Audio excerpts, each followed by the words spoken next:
नमस्ते फ्रेंड्स, आपने महसूस किया होगा कि जो लोग अच्छे कर्म करते हैं वो परेशान रहते हैं, वहीं जो बुरे कर्म करते हैं वो खुशी से रह रहे होते हैं।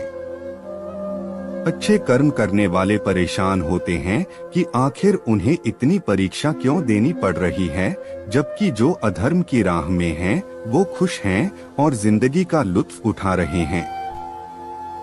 अगर आपके मन में भी ये सवाल आया है तो आज हम आपको इसका जवाब देंगे। ये जवाब वो है जो भगवत गीता में लिखा है और श्री कृष्ण ने अर्जुन को दिया था। भगवत गीता में वर्णित कथा के अनुसार जब भी अर्जुन के मन में कोई दुविधा होती थी तो वो श्री कृष्ण के पास पहुंच जाते थे। एक बार की बात है, अर्जुन भगवान श्री कृष्ण के समीप आकर कहा कि वो दुविधा में हैं और इसका जवाब वो श्री कृष्ण से चाहते हैं। श्री कृष्ण ने पूछा कि क्या सवाल है। अर्जुन ने कहा, मुझे ये जानना है कि अच्छे लोगों के साथ हमेशा बुरा ही क्यों होता है, वहीं बुरे लोग खुशहाल दिखते हैं।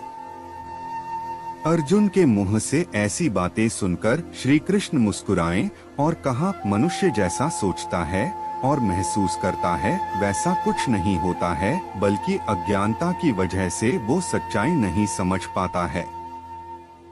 अर्जुन उनकी ये बात समझ नहीं पाए। इसके बाद श्री कृष्ण ने क्या कहा वो जानते हैं। श्री कृष्ण ने अर्जुन से कहा, पार्थ, मैं तुम्हें एक कथा सुनाता हूँ, उसे सुनकर तुम समझ जाओगे कि हर प्राणी को उसके कर्म के हिसाब से ही फल मिलता है।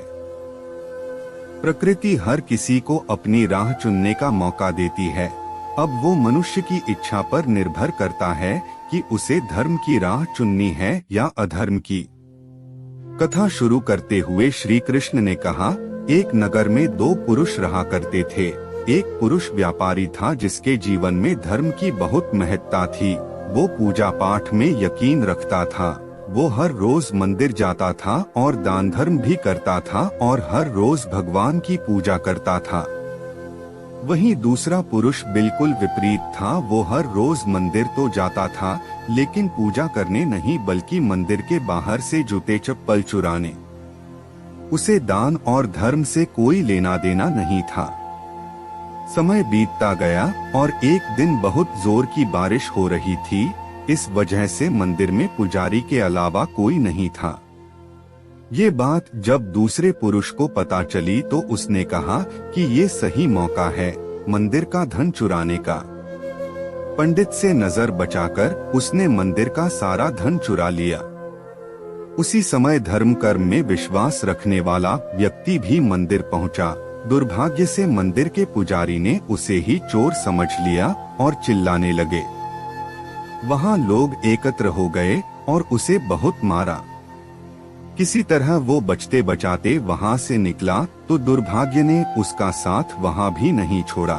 मंदिर के बाहर वो एक गाड़ी से टकरा गया और घायल हो गया। फिर वो व्यापारी लंगड़ाते हुए घर जाने लगा तो रास्ते में उसकी मुलाकात उस पुरुष से हुई जिसने मंदिर से धन चुराया था। उसने कहा, आज तो मेरी किस्मत चमक गई, एक साथ इतना सारा धन मिल गया। ये सब देखकर उसे बहुत बुरा लगा और उसने अपने घर से भगवान की सारी तस्वीरें निकाल दी। कुछ सालों बाद दोनों की पुरुषों की मृत्यु हो गई। मरने के बाद जब दोनों यमराज की सभा में पहुंचे और भले पुरुष ने दूसरे व्यक्ति को देखा तो उसे बहुत गुस्सा आया।